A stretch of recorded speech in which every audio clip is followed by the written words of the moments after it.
It was supposed to be another routine Champions League qualifier. Another tick on the list, another summer night at Celtic Park under the lights, another step closer to European nights that actually mean something. Instead, we've been handed yet another brutal reminder of where this Celtic team really is, and it's nowhere near ready for the level it claims to belong to. The names that haunt us now stretch across Europe like a warning. Maribor, Malmo, AK Athens, Cluj, Ferencváros, Midtjylland, Bodo/Glimt, and now, Kairat. 7 disgraceful, unacceptable exits before the group stages of the Champions League. It's no longer bad luck. It's a pattern. It's negligence. Let's be honest, this wasn't a smash and grab. This wasn't one of those nights where the keeper pulls off miracles or VAR intervenes with absurdity. This was worse. This was toothless, predictable, sluggish, and uninspired football. It was a team with all the resources in the world being outfought, outrun, and outthought by a team that just wanted it more. Celtic couldn't even get through Kairat. A side with nowhere near the budget, nowhere near the expectations, but a hell of a lot more commitment. What did we see from Celtic? Passes sideways. Passes backwards. No urgency. No spark.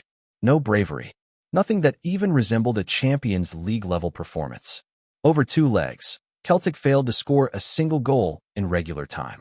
230 minutes of football, that's 4 halves and 2 extra times, and not one moment of brilliance, not one burst of intensity, not one sign that this team believed it belonged in the group stage of Europe's elite competition. And when it came down to penalties, well, 3 missed spot kicks summed up the mentality of this group. A group that looked scared. A group that looked finished before the shootout had even started. You look at that starting 11 and you think, yes, there's quality in there. There are players with European experience, league titles, international caps. But from the first whistle to the final penalty, did any of them look like they were willing to take responsibility? Did any of them actually rise to the occasion? The midfield was clogged up, yes, but that's football. That's what happens in Europe. Kairat did exactly what you'd expect. Sat compact, made life difficult, and dared Celtic to be creative. And Celtic just had nothing. Young showed flashes, a couple of nice touches, some effort, but struggled to impose himself.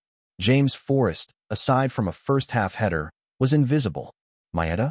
What's the point of having blistering pace if you never play the ball in behind? The way Celtic used him, or rather, didn't, was baffling. There was zero ambition in the way the team approached this game. None.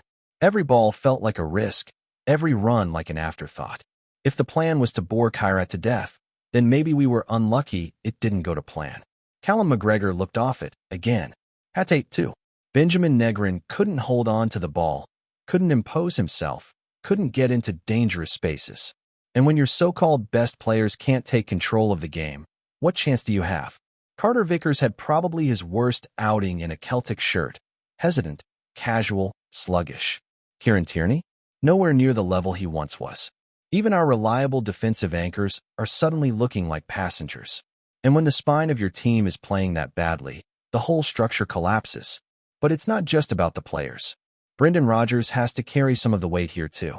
This was a game of huge consequence, a fixture we've known about since the spring, and yet we went into it looking underprepared, undercooked, and tactically lost. There was no plan B. Hell, there wasn't even a convincing plan A. Celtic had the ball, sure.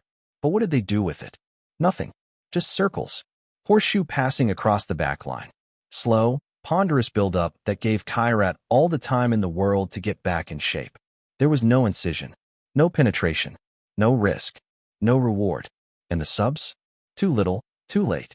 The only spark came in the final quarter of extra time when Dane Murray and Kobe Donovan came on. Imagine that. 2 young, largely untested players coming on and immediately looking like the only ones with any urgency, any forward-thinking movement. Donovan, in particular, looked sharper than half the team combined. But it shouldn't take 2 teenagers to inject life into a Celtic squad filled with multi-million-pound talent. That's an indictment of the whole setup. And then the shootout. As soon as we missed the first kick, you could feel it. The body language was all wrong.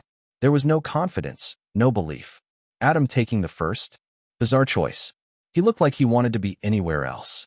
Straight run-up, weak strike, perfect height for the keeper. Missed. McEwen steps up next, same run, Same kick, same result. Dyson. Well, we love the guy, but he looked like he just wanted it over with. The whole shootout summed up the last 6 months of Celtic. Hesitant, fragile, and lacking leaders. This isn't a one-off. That's what makes it so hard to swallow. This is part of a larger pattern of regression. The performances this season have been stale. Yes, we've won league matches, but none of them have inspired confidence. The creativity is gone. The energy is gone. The identity is gone. The midfield is not functioning. The forwards are isolated. And the players who once carried us, the McGregors, the Hatates, the Maedas, they're either burnt out or checked out.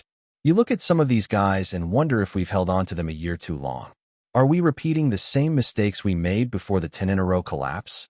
The board, too, have massive questions to answer. This was the tie, the one that defines your European season. And yet we didn't strengthen in time. We knew this was coming. We knew when the games were. And still, we waited. Still, we dragged our feet.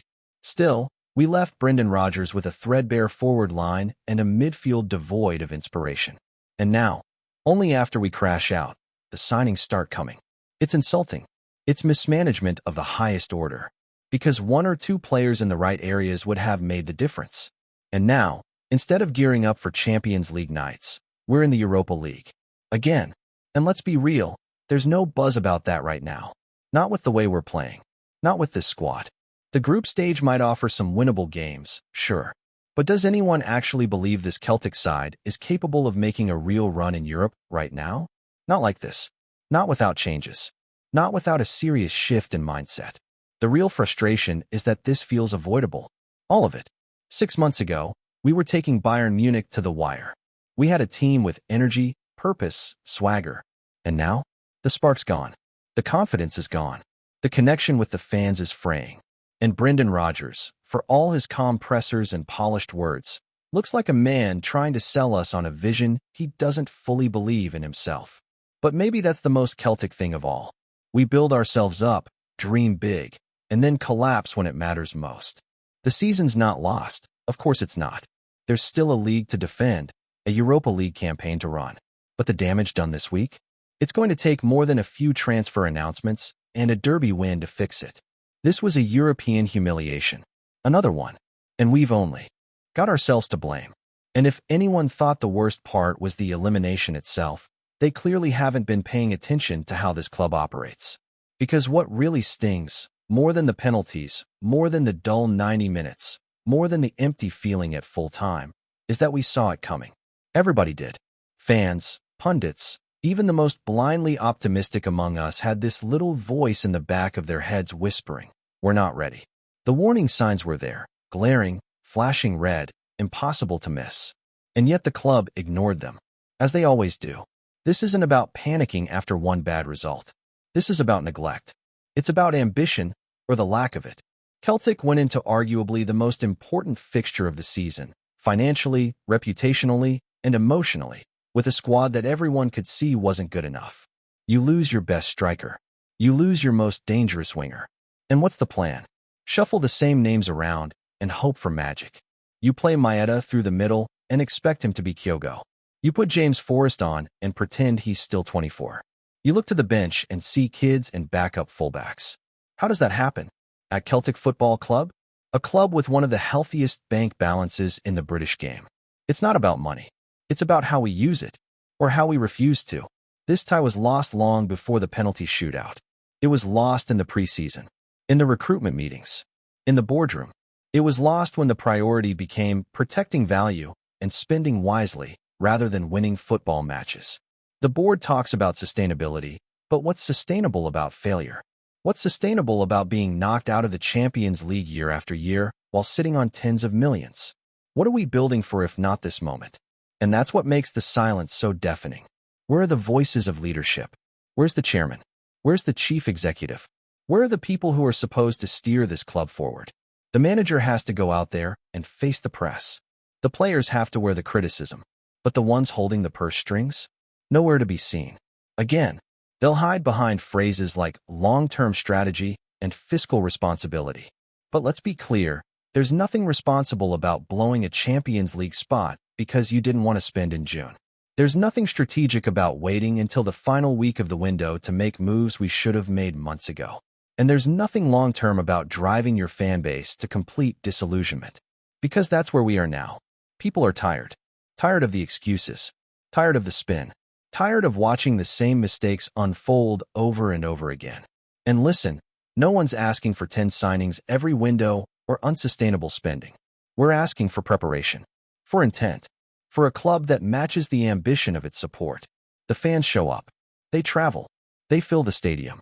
They sing when the football doesn't deserve it. And yet time after time they get treated like afterthoughts. Told to trust the process, while the same boardroom processes lead to embarrassment and frustration. How long can that continue? And what about Brendan Rodgers? Let's not pretend he's blameless here. He's not. This is his squad now. He's had time. He's had preseason. He's had chances to shape things. And in the biggest game yet, we saw the same flaws as we did in the closing months of last season. Cautious football. Slow build-up. A team that doesn't seem to know what to do in the final third. What's his vision? Because right now, it's hard to see one. Rodgers talks about control. About tempo. About patience. But control without end product is useless. Patience without purpose is frustrating. And tempo without urgency is just tedium. What is this Celtic team trying to be? Because right now, they're stuck between two identities, not pressing with intensity, not defending with solidity, not attacking with flair. Just passing. Endless passing. And the moment a team sits in and blocks the channels, we freeze. It's as if no one on that pitch is willing to take a risk, to beat a man, to try something different. And that's not just on the players. That's on the manager too. Now, of course, it's not all doom. Some of the young players who came on, Dane Murray, Kobe Donovan, showed more heart in 15 minutes than some of the starters did in 2 hours. And that says a lot. It shows there's still something in this squad to work with. But it also highlights how badly this team needs a shake-up. We need more than just new faces. We need fresh energy, fresh ideas, fresh standards. We need players who want to be here, who aren't just ticking down contracts or going through the motions. And more than anything, we need a clear, unapologetic statement from the club about what comes next. Because right now, it feels like no one's steering the ship. And yet, we know how this usually goes. The social media silence will continue. The PR will be muted. A Europa League draw will be hyped up as a new challenge. A win at Ibrox, if we get it, will be used to plaster over the cracks. And fans will be told to move on, to rally, to trust again. That's the cycle. And maybe some will. Maybe some already have. But make no mistake, the damage from this week doesn't vanish with a derby win or a couple of half-baked signings. It lingers. Because this wasn't just another loss. This was a symptom of a bigger problem. We've seen this movie before. The cautious rebuild. The mid-window scramble. The excuses. The deflections. And then when results falter, we act surprised. Why? Why are we surprised when a club that operates like this gets outthought and outplayed by teams that, on paper, should be miles behind us? Because football doesn't care about wage bills or stadium size. Football rewards planning, guts, clarity, identity. And we don't have any of those right now. Even the Europa League, once seen as a stage for redemption, feels flat. Yes, it's still Europe. Yes, it's still a chance to restore some pride. But who believes this squad, in its current state, has the consistency, the creativity, or the character to go toe-to-toe with the best of that competition? Not many. Not unless something changes, and fast. And that brings us to this weekend. Ibrox. The derby. A game that always means something, but now feels like it means even more. Because if Celtic go there and lose, the noise becomes deafening. The pressure ramps up, and the cracks, already visible, become impossible to ignore.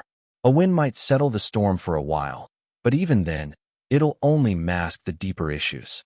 A draw might keep the Wolves at bay, but won't inspire anyone. A loss. Well, we know how that ends. And that's why the club has to act. Not in panic, but in intent. There's still time to salvage this. There's still time to back the manager properly, or make the hard decisions if he's not the man to take it forward. There's still time to give the fans something to believe in again. But it has to start now. No more dithering. No more waiting for the window to shut before reacting. No more pretending that everything is fine when it so clearly isn't. This was supposed to be the season Celtic took a step forward in Europe. The season we showed we could evolve, could grow, could match our domestic dominance with continental ambition. Instead, it's déjà vu, same pain, same questions, same disappointment. And unless something changes, unless the club finally learns the lessons it keeps ignoring, then we'll be back here again. Same time next year.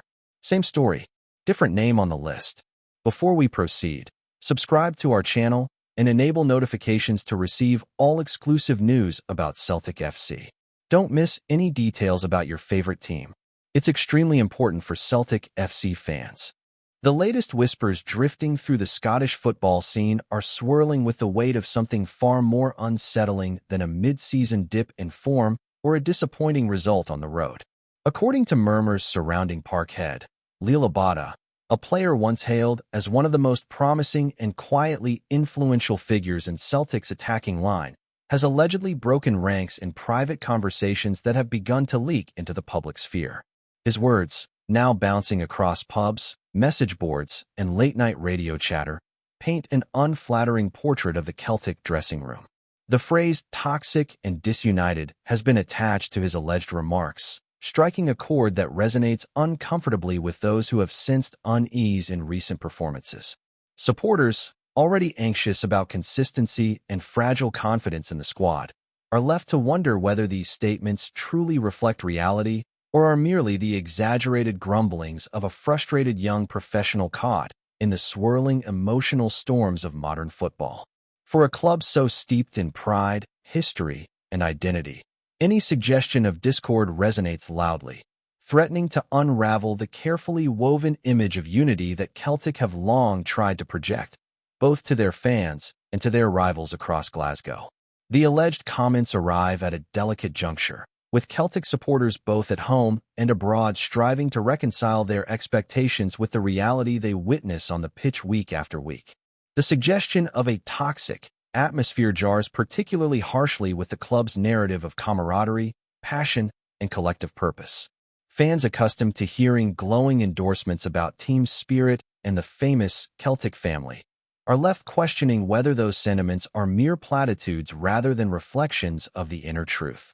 The notion of disunity is equally troubling, as it points not only to professional disagreements but potentially to personal clashes, fractures of trust, and a lack of shared vision within the squad. Abada, whose quiet professionalism has often been highlighted by commentators, is not the sort of figure one might expect to level such an accusation, which adds fuel to the rumor's credibility. Some argue the timing is suspicious, possibly linked to frustrations over limited playing time or tactical decisions that have left him on the fringes. Yet others contend that such a frank assessment could only emerge if tensions had genuinely boiled over, suggesting a fissure deep enough to threaten the stability of Celtic's campaign. In many ways, the power of such a statement lies not merely in its substance but in its symbolism. Football dressing rooms are traditionally sacred spaces, hidden from public view, shielded from scrutiny, and regarded as fortresses of loyalty. To hear whispers of toxicity slipping through cracks is to confront the possibility that unity is, at best, superficial, and at worst, broken beyond easy repair. Celtic, more than most clubs, understand the ramifications of internal strife. History has shown that even the strongest sides can crumble from within when the bonds of trust and respect fray. Abada's alleged words ripple outward, creating waves that touch supporters, pundits, and former players alike. Some recall moments in the past when whispers of division preceded managerial departures or dramatic dressing room overhauls, while others downplay the severity, insisting that frustration is part and parcel of elite sport. Yet the phrase toxic and disunited refuses to fade quietly into the background. It lingers, loaded with imagery that suggests hostility, silence between teammates, fractured cliques, and whispered complaints rather than solidarity. Whether true or embellished, the damage lies in perception, and perception has the power to shape a season as much as any tactical miscalculation or injury crisis. What makes this episode even more fascinating is the reaction it has provoked among rival supporters and media voices, who seize upon every hint of discontent as ammunition in Scotland's relentless footballing battleground. Rangers fans, naturally, revel in the prospect of internal discord at Parkhead, spinning Abada's alleged remarks into chants, social media jibes, and a fresh wave of banter designed to unnerve their city rivals. Meanwhile, the press amplifies the story with speculative editorials, debating whether this reflects a deeper malaise within Celtic or merely the frustrations of an isolated player whose personal circumstances color his view. Former professionals weigh in with memories of their own turbulent locker rooms, warning that dressing room disharmony can spread like wildfire, undermining not only results but also the very sense of identity that sustains a club through difficult patches. For every voice insisting this is exaggerated noise, there is another pointing to lackluster performances, dips in energy, and visible flashes of frustration on the pitch as evidence that not all is harmonious behind the scenes. The rumor grows legs, feeding upon itself, becoming less about whether Abada said these words and more about what such words reveal about Celtic in 2025. As the days pass and the chatter refuses to subside, Celtic face a test that transcends the football pitch. Managing perception, calming unease, and demonstrating unity become as vital as securing 3 points on match day. If the dressing room is indeed fractured, repairing bonds will demand leadership, honesty, and a willingness to confront uncomfortable truths. If the claims are overblown, the challenge becomes one of communication, ensuring that supporters feel reassured and players are portrayed in their proper light. For Abada, the implications are equally complex. Should he confirm such remarks, he risks alienating teammates and supporters alike. But if he denies them outright, questions about leaks and mistrust within the club remain unanswered. Either way, the idea of a toxic and disunited Celtic dressing room has taken root in the public imagination, casting shadows over what should be a season of progress. In the end, whether truth, exaggeration, or outright fabrication, the rumor has served its purpose: to destabilize, to provoke, and to remind everyone that in the pressure cooker of Scottish football, perception is often as potent as reality, and whispers can echo louder than any chant from the terraces. Hello, fan. Don't forget to like and subscribe to the channel, as it means a lot to Celtic FC. Also, share your opinion about the news in the comments below. See you in the next video.